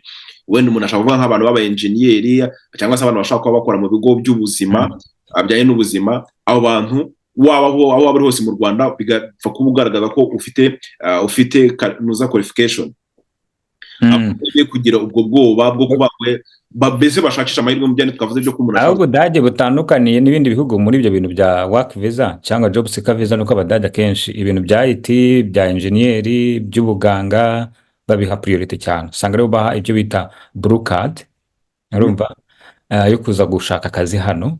Ibyo rero kenshi bikunda kugora abantu b'iwacu, kuko abantu bize IT bari bake, baramutse bahari bashaka kubona job seeker visa, ushaka applyinga kuza gushaka akazi hano mu Budage mu gihe cy'amezi 6 bayiguha. I'm sure 100%. Ni what is IT, what is engineering, what is medicine cyangwa nursing, ibyo bintu urabizi ko ari ibintu bikenewe cyane. N'ibindi birashoboka by'ubushakashatsi, ariko ibyo bintu nkubwiye, izo domaine 3 nkubwiye ni domaine zikomeye cyane Abadage bashaka. Mu gihe muri Portugal ushatse n'akazi ko kujya gukora muri store, cyangwa se ushatse akazi ko kujya gucuruza, gukora muri harya babyita gute, ni muri store n'ubundi muri stock, mu nganda, iyo nayo babiguhera job seeker visa. cyane. So n'umuntu utarize wize na secondaire gusa, iyo Portugal urugero iguha job seeker visa, cyangwa se Lithuania n'ibindi bivuga babyifuza muri rusange. Sorry, numvise abantu babahaye contact zawe, babahaye urubuga mukoreraho, ubwo umaze kubivugaho, ababishaka cyangwa babyifuza rwose bakugane. Ahubwo bitumye nibaza ko wavuze ko muri service mutanga harimo ubujyanama kuri visa. Ntabwo mutanga visa, ntabwo muri ambassade. Oya, ntabwo turi ambassade. Inama mukagira abanama uko nkurikije ibyo wanditse, cyangwa se nkurikije ni inama muri rusange. Hari igitabo wanditse kuri stati y'ubuhunzi. Igitabo ese nubwo ndatari yo nkuru y'ikiganiro, cyangwa se atari cyo kintu cy'ikiganiro mu nyirizina, ese igitabo ukurikije imibare abantu barakigura, feedback ubona ku bakiguze zimeze gute, cyangwa se twitabo ugaruka kuki muri icyo gitabo? Murabona n'izi bintu by'ubwimukira, iyo tuvuze abimukira, migration muri rusange irimo ibintu byinshi, nuko abantu bumva nyine ari ibintu biraho. Irimo kugira ngo ni impunzi, ariko burya niyo umuntu avuye mu gihugu ugiye ahandi ku mpamvu z'akazi, n'intuza ku mpamvu z'umuryango, n'ubwimukira. Reka nkubwire, migration mamo ibice bibiri, nabyo bikaba ibindi bice byinshi, illegal na legal migration. Urumva? Migration ikabamo internal na external cyangwa international migration. Yego. Ubyumva? So urumva ni ibintu bitandukanye. Bibe nyine n'umuntu mwimukira uva i Nyamasheke akaza muri Kigali, abakozi cyitwa internal migration. Abayimukiriye avuye i Nyamasheke hariya, abantu bumva migration bakagira ngo umwimukira uvuye mu Rwanda afashe indege aje kuri visa gutembera mu Budage Frankfurt, abakoze international migration. Amategeko abigenga ni menshi. Hari n'icyitwa labor migration, wimukiriye ugiye mu kazi. Hari icyitwa nk'ibyo turi kuvuga asylum migration, wimukiriye kubera ko ufite impamvu, ibibazo by'intambara, bya politike, by'iyobokamana, ziriya mpamvu zose zitera ubuhunzi. Yego. Uragiye kubera iyo mpamvu. Hari abantu bagenda bashakisha nyine amahirwe, opportunity. Hari n'uda education migration, urabizi nyine tuba turi kuvuga. So naricaye ndavuga ni ibintu nize byafasha umunyarwanda gute. Mhm. Ni ku gitekerezo cyaje cyo kwandika igitabo, ndavuga ni mu Rwanda urabona ko ibintu bya viza byagiye amabanga. Mhm. Jim arabona viza, aho kubibwira umuntu ngo nabonye viza dore ko nabigenje nanjye, ukabuciyeho wagera Frankfurt turabizi nagezeyo kera, uti se wabigenje gute? Nanjye simbizi. njya mbona bavuga ngo ni ibyahishwe, sinzi ukuntu ngo ibyahishwe. Igitabo cyitwa ibyahishuwe kuri viza, resettlement na statut y'ubuhunzi mu Burayi, Amerika na Canada. Nakoze ubushakashatsi ku migabane ibiri aribwo Burayi, Amerika na Canada, ahantu nyine abanyarwanda cyangwa no mu karere bifuza kujya. Kuko uzumva umuntu ni gake umuntu azakubwira ngo ndashaka kujya muri Aziya, muri Cambodia, ni gake kandi bifite rezo, kubera ko mu Burayi nubwo twavuga ko ari propagande yuko hari ibintu byinshi bigenda, ariko ni nabyo biranagenda hano, twubahiriza uburenganzira bwa muntu, iki cyo ndacyemera rwose. Urumva hari amahirwe, nta bucakara buzumva muri Aziya abirabura bagiye gukoramo. Hari nk'umuntu duherutse kumfasha kuva muri Dubai, kondisiyo z'akazi yabagamo, kukwaka pasiporo, ibyo bintu ntabwo byemewe mu mategeko mpuzamahanga, kudepriva umuntu uburenganzira bwe. Abantu nagiye numva ingero nyinshi z'abantu muri za Qatar n'ibiki akenshi, ariko nkeka ko sinzi niba ari amategeko y'ibihugu, ariko nkeka ko ushobora gusanga ari imyumvire y'abakoresha, ntabwo yabi y'abakoresha, kuko ibyo bintu biragenda bikagera mu gihugu, rivuga mu gikombe cy'isi kuko abantu bamaganaga Qatar ngo utuhaze uburenganzira bw'abakozi. So guverinoma ibibizi ko itabizi, yashiraho polisi na politike ibirwanya, ivuga ati nta mpamvu yo kwaka umuntu passport mu gihe aje mu kazi. Urumva agomba kuyigumana, kuko kukagumamo cyangwa utagumamo uburenganzira bwe, yubahirije kontra. Ariko niyo mpamvu ngwira ni mu bantu baba bashaka kujya muri za Qatar. Urumva hano twapfa ikiganiro cyabaye ikiganiro cy'ibintu byinshi. Iriya riba migration yo muri Qatar cyangwa muri Aziya ni mbi cyane, abantu bavayo bari kuvuga ati twabayeho nabi twagize. Niyo mpamvu abantu benshi baba batifuza kujyayo. Niyo mpamvu nanjye mu gitabo cyanjye nigeze nkavaringa icyo gice, kubera ko ikindi kuvuga ngo abantu bimukiye muri Afurika, burya nta bibazo byinshi biba bihari muri Afurika. Kuhimukira ushobora gufata amaguru ukagenda na bisi, cyangwa se ugafata indege ukagenda. Byinshi muri Afurika tuba turabireba twese, nta kibazo. Ibaze yo ku Burayi, Canada na Amerika, kubera impamvu yuko ari byo bihugu akenshi kubizamo bigusaba kuba hari uburyo bw'amategeko umenya, bigusaba viza nayo ijyanye n'amategeko runaka ugomba kubahiriza, bigusaba niba ari n'izindi opportunity ushaka, niba ari scholarship, niba ari n'ubwo buhunzi, niba ari n'ibindi byose bigusaba kugira ubumenyi. So nandikita byahishuwe kubera iki? Nabikuye kuri iyo systeme yo kuza, iyo umuntu abonye viza bigenda bite, nta muntu bivuga, nta muntu wifuza kubibwira undi, babigira amabanga cyane, ku buryo kugira ngo abantu bazagira ubumenyi ngo viza isabwa gutya, abenshi rero ngo nyibone biragora. Abenshi usanga iyo bageze muri bya bihugu bashaka kujyamo, ni nabwo abwira abantu, yaba inshuti n'abavandimwe, ngo urabizi, ngo mbabarire, ngo nagiye ntagusezeye, urumva nabwo akavuga impamvu akagusezera ageze iyo niyo mpamvu byitwa ibyahishuwe rero, kuko ibyahishwe abantu bakunda guhisha abantu y'uburyo viza iboneka, nuko iboneka, n'impamvu isabwa n'ibisabwa kugira ngo ibone, n'ibyo wirinda byose nabishyize muri icyo gitabo. Mu bwoko bwa viza uko ari 5 cyangwa 6, hakabamo n'uburyo bushakishwa ibisabwa, ku buryo uramutse ufashe igitabo ukavuga ati yewe profile yanjye ndabona ijyanye na business visa, guhera umunsi ngiye gushinga company. Etape ya mbere. Iya kabiri nyandikije muri RDB, ibyamwe ndabibonye. Iya gatatu mite nandikira ikigo mu Budage, nyibwire ko nshaka ko dusinyira partnership, icyo bakakubwira ati yego, bakubwira invitation. Si kabiri gatatu kavuga uti nyene amafaranga kuri konti, ukavuga ati okay ngiye gushira miliyoni 3 zanjye zirahagije mu gihe cy'iminsi 3. Ese amakuru yose umuntu reka iyo vanjiri yanditswe na Yohani Ngendahimana abayishaka kuyigura bayisanga hehe? Agari vanjiri ni byahishuwe. Byahishuwe kuri viza rero. Resettlement, resettlement kangwe nk'urugero, ntabwo wigeze wicara ngo wumve nk'abantu b'abanyamurenge yarari mu Rwanda ukajya kumva ngo we ngo runaka umuryango wangu bagiye muri Amerika bose. Bagiye muri Amerika batese bigenze bite? Mu gihugu cy'isezerano. Mu gihugu cy'isezerano ntataka ko abantu bagenda bate. Ukajya kumva umuntu nko mu Rwanda yarayicaye ukumva ngo yarimutse ngo agiye Uganda, yarabuze.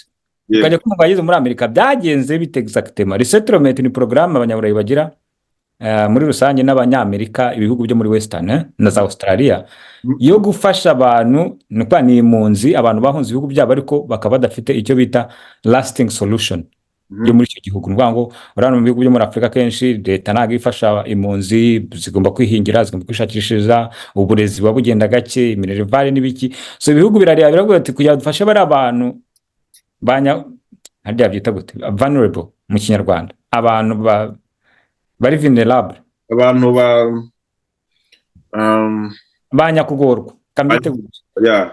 banyakugorwa, reka tubafashe baze nibura babone ubwo buzima bw'ibanze hano mu Burayi.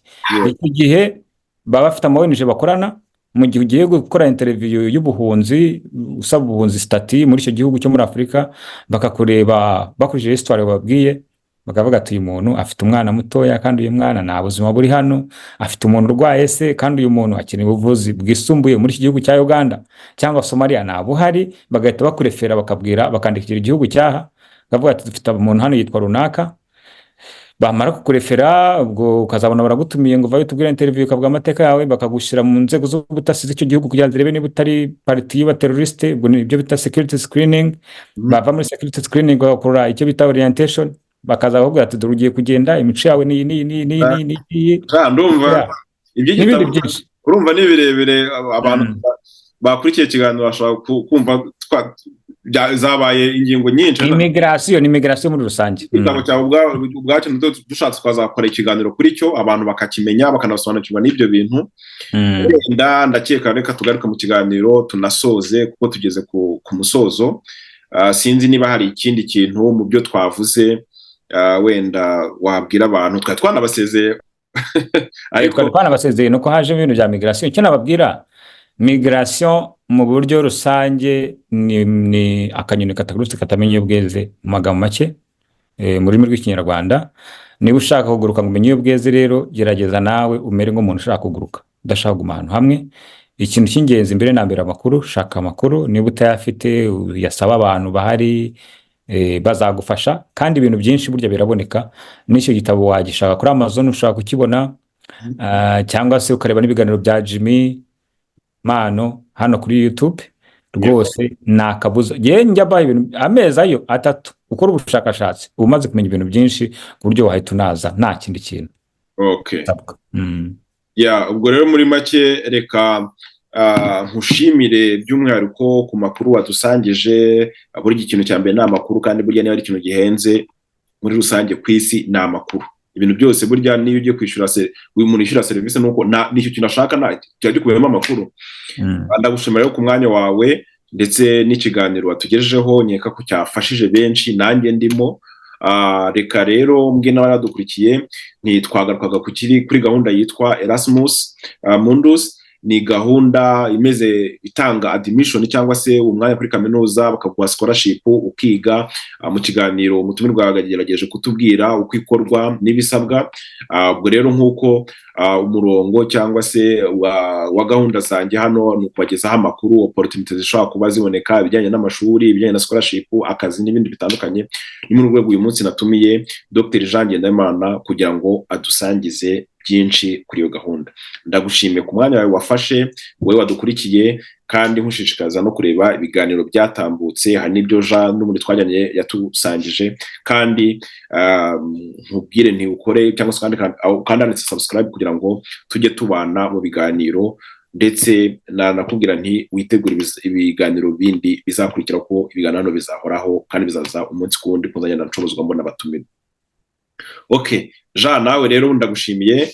Ubwo naho ubutahanyeka ko ninongera kugukena cyangwa se nawe wumva ko ari ikintu watusangiza abantu, umwanya ngira ngo uzaboneka. Buriya tuzagaruka tubabwira igitabo ibikirimo byose, kuko kirimo ibintu byinshi mu by'ukuri mugani, ibintu byinshi tuganira hano na scholarship uburyo zishakishwa nabyo byanditsemo. So ni igitabo cya mbere rwose mu Rwanda kivuga kuri visa n'ibintu byabimukira. Ntago nzi ko hari undi muntu wabyanditseho ibyo bintu nawe mu Kinyarwanda noneho. Okay, urakoze. Reka mugire nti umunsi mwiza naho gutaha. Ngaho komera cyane nawe, wakoze ku mwanya w'ikiganiro. Umunsi mwiza. Okay, sawa sawa.